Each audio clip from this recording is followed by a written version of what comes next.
Eh oui, ce n'est pas tout beau tout rose d'être une infirmière puéricultrice. Il faut aussi se lever tôt. Mais commençons par le début.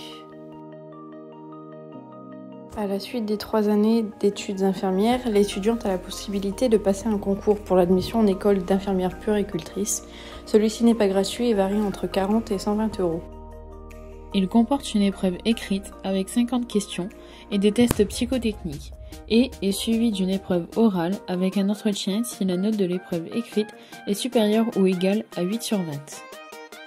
Les études elles durent 1 an avec 790 heures de théorique et 710 heures de pratique en stage. Les frais de scolarité, quant à eux, ils varient entre 176 et 9 000 € l'année. Mais qu'est-ce qu'une infirmière puéricultrice ? C'est une spécialiste des soins à la petite enfance. Elle joue un rôle éducatif et préventif auprès des enfants de la naissance à l'adolescence.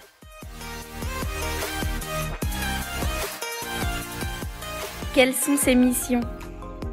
Elles dépendent principalement de son lieu d'exercice, mais en général, elle prend en soin des enfants dans une approche globale pour maintenir, restaurer et promouvoir leur santé, tout en accompagnant leur famille.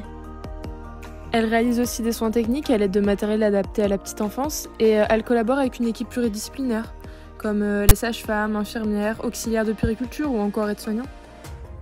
Les missions de la puéricultrice sont de prendre soin des enfants dans une approche globale. Elle dispense des soins de continuité de la vie, favorise l'autonomie, la sociabilisation, contribue à l'éveil, à l'intégration des enfants. Elle assure des actions de protection et collabore à la gestion administrative et financière des institutions. Quels sont les avantages de ce beau métier ? C'est un métier permettant d'obtenir un diplôme supplémentaire avec une possibilité d'évolution dans la carrière professionnelle. Il est valorisé, ayant un domaine d'intervention vaste.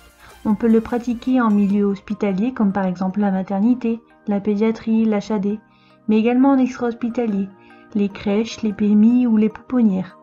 Les soins sont divers et appliqués à un public jeune. Il y a les soins de nursing, les bilans sanguins, les poses de cathéter veineux périphérique, les lavages de nez, les prises de la tension artérielle et j'en passe.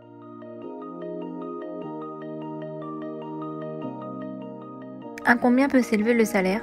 Alors, concernant le salaire, il s'élève à 1 900 € brut par mois pour une infirmière puéricultrice débutante dans la fonction publique et à 2 900 € brut par mois en fin de carrière professionnelle.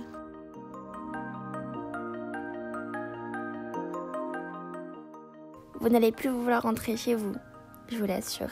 Alors, partons.